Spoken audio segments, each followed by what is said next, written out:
Hello मालिक। हाँ मैं गोविंद, मुबारक हो। उस वकील ने जायदाद के सारे कागजात सीता को दे दिए। अच्छा, वाह वाह, ये तो बड़ी अच्छी खुशखबरी सुनाई।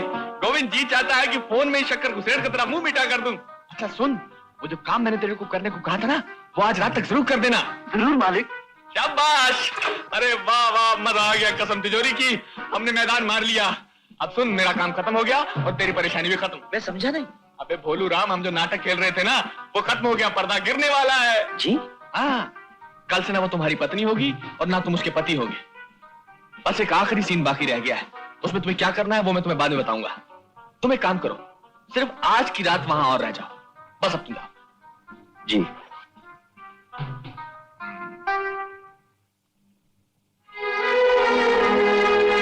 कल से ना वो तुम्हारी पत्नी होगी और ना तुम उसके पति होगे।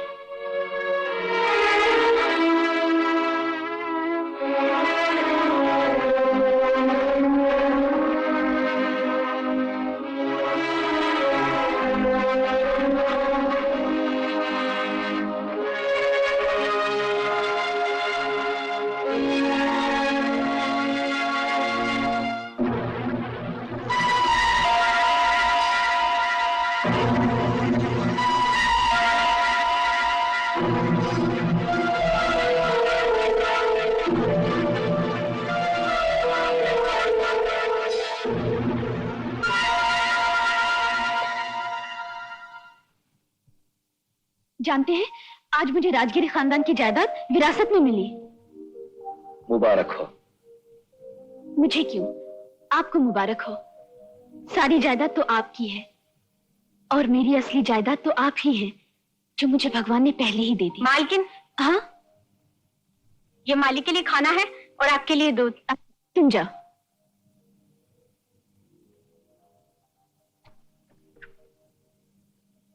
चलिए खाना खा लीजिए। हमें भूख नहीं, तुम खा लो। आज मेरा उपवास है, आप थोड़ा तो खा लीजिए। हमने कहा ना सीता, हमें भूख नहीं है। आपकी तबीयत तो ठीक है ना? हाँ ठीक है। अच्छा, कम से कम दूध तो पी लीजिए मेरी खातिर। ये लीजिए।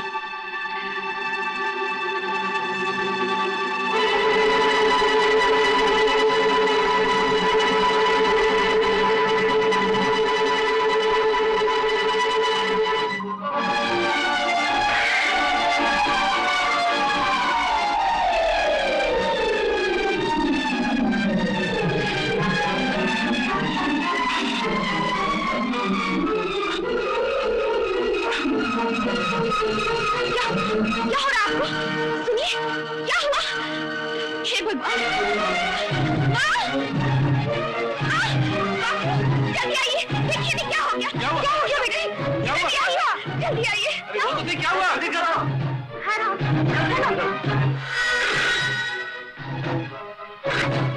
हेलो मालिक, मैं गोविंद। कैसे भूल गया? मैंने आपके कहने के अनुसार सीता के लिए ही दूध भिजवाया था, लेकिन वो दूध रंगा ने पी लिया। क्या? अबे सुअर, गधे, नमक हराम, कुत्ते, मुझे बर्बाद कर दिया, मेरा सारा प्लान चौपट कर दिया। अभी जल्दी से डॉक्टर को बुला, कहीं रंगा मर गया तो मैं मर जाऊंगा। जल्दी से डॉक्टर को बुला, मैं अभी आ रहा हूं। आप बिल्कुल ठीक है राजा साहब, बिल्कुल खतरे से बाहर। वैसे आपको मेरी दवाओं से ज्यादा आपकी पत्नी की मेहनत और इनकी दुआओं ने बचा लिया, क्योंकि इनका सुहाग बहुत मजबूत है। सुहाग नहीं, इसका भाग बड़ा मजबूत है। सुनिए, हाँ? मैंने भगवान से मन्नत मांगी थी कि वो आपकी जिंदगी बचा ले, तो मैं आपको साथ लेकर मंदिर जाऊंगी। आप चलेंगे ना? हाँ हाँ, क्यों नहीं, चलो। मैं अभी आई।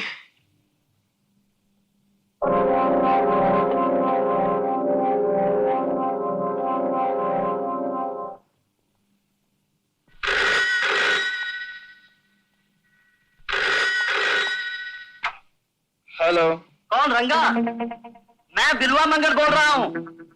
मालिक ने तुम्हें फौरन अपने घर पर बुलाया है। अभी? हाँ, बहुत ही जरूरी काम है। अच्छा ठीक है, हम आते हैं। सीता, हमें एक बहुत ही जरूरी काम से बाहर जाना है। अभी? हाँ, तुम एक काम करो ना, तुम मंदिर चली जाओ, वही हमारा इंतजार करो। हम काम निपटा कर पहुंचते हैं, फिर साथ मिलकर भगवान के दर्शन करने चलेंगे। ठीक है? ठीक है। हाँ। नालायक, निकम्मा, सुअर, नमक हराम। जब मैंने तुझसे कहा था कि दूध सीता को देना तो तूने रंगा को कैसे दे दिया? मालिक मैंने नहीं दिया, नौकरानी ने दिया। मैंने खुद उसमें अपने हाथ से जहर मिलाकर भिजवाया था। खच्चर की औलाद, जहर अपने हाथों से मिला सकता था तो क्या दूध अपने हाथों से नहीं दे सकता था? मालिक मैं अपने हाथ से कैसे देता? हर रोज खाना दूध नौकरानी देती है। आज मैं लेकर जाता तो उन लोगों को मुझ पर शक हो सकता था। शक्का बच्चा, रंगा बच गया इसलिए तू मेरे हाथों से बच गया। अगर कहीं वो मर जाता तो मैं तेरा पूरा खानदान ऐसे गायब करवाता जैसे कभी पैदा ही नहीं हुआ था। तेरा चौकन्ने होके काम करना बे। कसम तिजोरी की मेरा दिमाग बड़ा फिरा हुआ है। अब क्या वो लड़की सीता किसी भी हालत में जिंदा बचने ना पाए, उसे ऐसे खत्म करना कि किसी को शक ना हो। समझ गया? बिल्कुल मालिक, ना वो बचेगी और ना किसी को हम पर शक होगा। इसीलिए मैंने उसे खत्म करवाने के लिए शहर से खास गुंडे बुलवाए हैं। वो तो ठीक है, लेकिन वो बेवकूफ मेरा खामखा का वफादार रंगा जो 24 घंटे उसके साथ रहता है, उसका क्या होगा? उसे तो बिल्कुल पता नहीं चलना चाहिए। नहीं चलेगा मालिक, रंगा को उससे अलग करने के लिए ही मैंने उसको यहाँ बुलाया। रंगा यहाँ आएगा और वहाँ सीता का काम हो जाएगा।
अच्छा हुआ आप वक्त पर आ गए।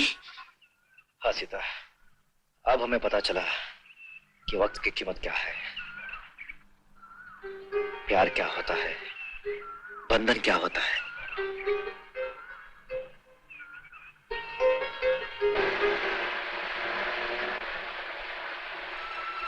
क्या जायदाद उसके हवाले कर दूं? ये नामुमकिन है। मैं जब तक जिंदा हूँ इस जायदाद में से एक तिनका तक नहीं जा सकता। तुम अपने खोखले नोटिस से हमें धमकाने की कोशिश मत करो। मैं धमकी नहीं दे रहा हूँ, कानूनी बात कर रहा हूँ। स्वर्गीय जमींदार साहब की वसीयत के मुताबिक ये सारी जायदाद श्रीमती सीता देवी की है। अगर आप राजी खुशी नहीं देंगी तो अदालत आपसे जबरदस्ती वसूल कर लेगी। अबे ओ वकील की छठी औलाद, ये अदालत और कानून की धमकी और किसी को देना हमें नहीं, कानून हम भी जानते हैं। अगर आप वाकई कानून जानते होते तो इस तरह की बातें न करते। अबे ओ वकील, ज्यादा टोपी घुमाने की कोशिश मत करो। तुम अगर कोर्ट से नोटिस ला सकते हो तो हम भी कोर्ट से स्टे ऑर्डर ला सकते हैं, और हम ये केस हारे या जीते हमें कोई फर्क नहीं पड़ता। एक मर्तबा यह केस कोर्ट में चला गया तो 8-10 साल की फुर्सत, और तब तक ये जायदाद हमारे कब्जे में रहेगी। इसका मतलब ये हुआ कि आपका फैसला अटल है। बिल्कुल अटल है। ये रंगा का बच्चा अभी तक आया क्यों नहीं? हमारे डर से कहीं भाग तो नहीं गया? आप याद करें और हम ना आए, ऐसा भी कभी हुआ है मालिक? आइए आइए, आप ही का इंतजार कर रहे थे। आइए तशरीफ लाइए। आज आप इतनी इज्जत से पेश आ रहे हैं, खैरियत तो है? हाँ, क्योंकि अब आप काम भी तो बड़े आदमियों की तरह करने लगे हैं ना। सुना है आजकल महाराज आप और आपकी महारानी घंटों साथ में भटकते रहते, खाना भी घर पर नहीं खाते बल्कि महंगे होटलों में खा रहे हैं।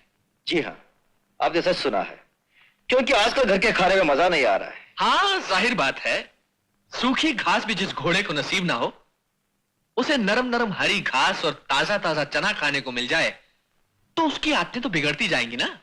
हाँ, सच फरमा रहे हैं आप। खामोश, बदतमीज, ऊपर से हाँ भी बोलता है। पहले ये बता, तू उस लड़की के साथ आजकल खुल्लम खुल्ला क्यों घूम रहा है? खुल्लम खुला नहीं घूमो तो क्या पर्दा करके घूमो? कमाल है, सारी दुनिया जानती है कि वो मेरी पत्नी है। क्या पत्नी? तेरा दिमाग खराब हो गया क्या? बिल्कुल नहीं, दिमाग खराब कहाँ हुआ है, बल्कि सही हो गया है। आप ही के कहने पर मैंने मंदिर में भगवान को साक्षी मानकर उससे शादी की है। अबे मैंने तुझसे क्या कहा था? ये सब सिर्फ एक नाटक होगा, नाटक। तुझे सिर्फ एक्टिंग करनी है, एक्टिंग। ना उसे पत्नी समझना होगा, ना उससे हमदर्दी करनी होगी। चल ठीक है, इस नाटक में तेरा रोल अब खत्म हुआ। ये पैसे पकड़ और यहां से चलता बन। ले। ठीक है, मैं चलता हूं, लेकिन साथ में अपनी पत्नी को भी ले जाओ। क्या तू उसे साथ लेकर जाएगा? बिल्कुल, 7 फेरे लिए हैं, मतलब 7 जन्मों के लिए वो मेरे साथ बन चुकी है। तू मुझे ललकार रहा है?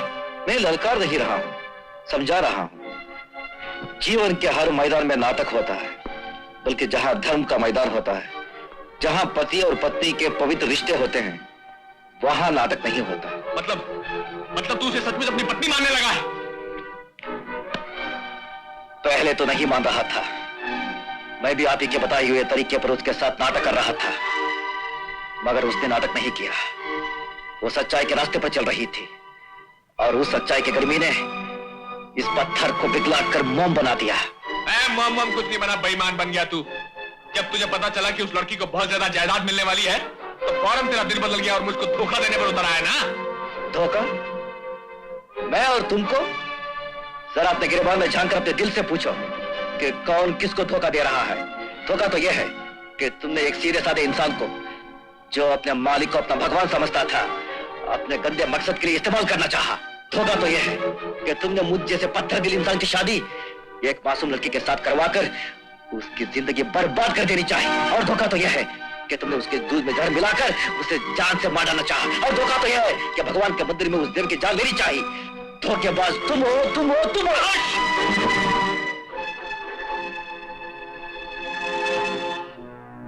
क्यों रुकोगे? उठाओ हाथ। तुम अच्छी तरह जानते हो, रंगा पे उठा हाथ वापस नीचे नहीं आता, बल्कि ऊपर ही टूट कर रह जाता है। कहाँ रह जाता है? ऊपर ही टूट कर रह जाता है। रंगा को छेड़ने की कोशिश मत करना, वरना नतीजा खराब होगा। सुनो, जाने से पहले इतना सोच लो कि तुम्हारी तकदीर की चाबी मेरे हाथ में है। मैं उन लोगों में से हूं जो चाबियां की परवाह नहीं करते, बल्कि ताला तोड़कर अंदर घुस जाया करते हैं। लेकिन अब तुम इतना याद रखना कि आज से रंगा तुम्हारा वफादार नहीं, तुम्हारा दुश्मन है। सुनो, जो मेरे दुश्मन बन जाते हैं, जिंदगी उनकी दुश्मन बन जाती है। अगर मैं चाहूं तो तुझे अपने इस दरवाजे की चौखट से जिंदा बाहर न जाने दूं।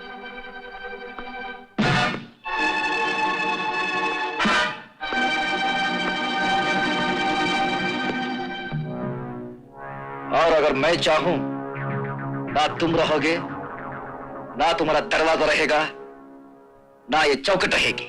अच्छा, आज इसकी जुबान बहुत लंबी हो गई है, जरा काट कर छोटी करना तो।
मेरी जुबान को काटकर छोटी कर देना चाहते थे ना? जो जुबान के सच्चे और पक्के होते हैं उनकी जुबान को दुनिया की कोई ताकत ना काट सकती है, ना छोटी कर सकती है। आइंदा ऐसी हरकत करने से पहले 10 बार सोच लेना। कितनी बार सोच लेना? 10 बार सोच लेना।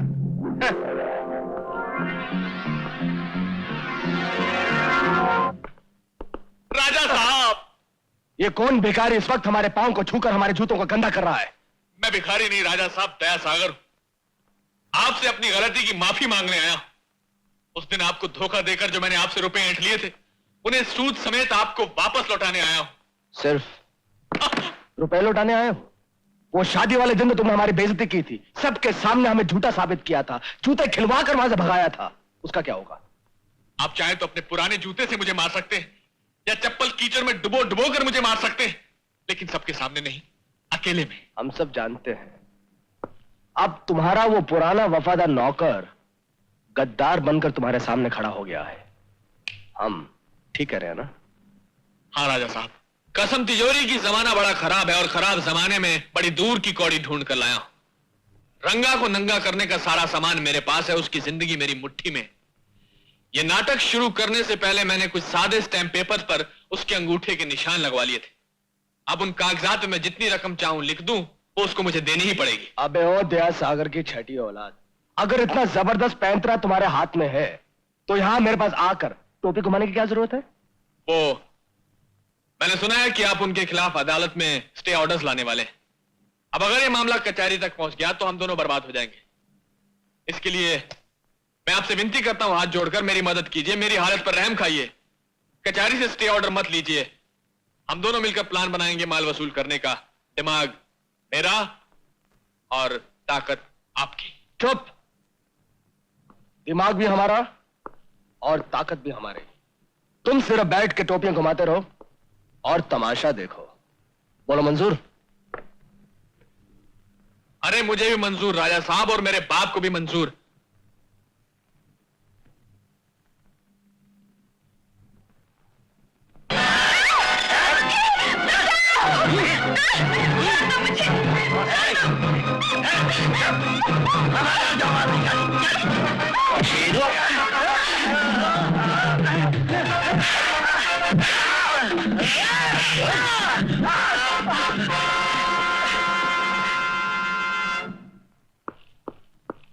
सीता, सीता, सीता, लक्ष्मी जी तू कहां चली गई थी?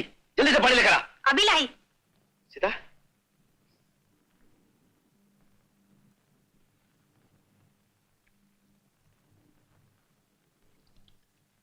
सीता, सीता,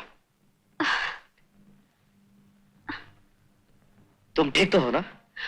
सुनिए, मेरी एक बात समझ में नहीं आई कि ये लोग मेरी जान क्यों लेना चाहते हैं। मैंने उनका क्या बिगाड़ा है, या ये सब कुछ उस जायदाद और दौलत की वजह से हो रहा है जो मुझे अभी अभी मिली है। हमारी भी समझ में नहीं आ रहा है कि तुम्हारी जान लेकर वो लोग तुम्हारी जायदाद कैसे हासिल कर सकते हैं।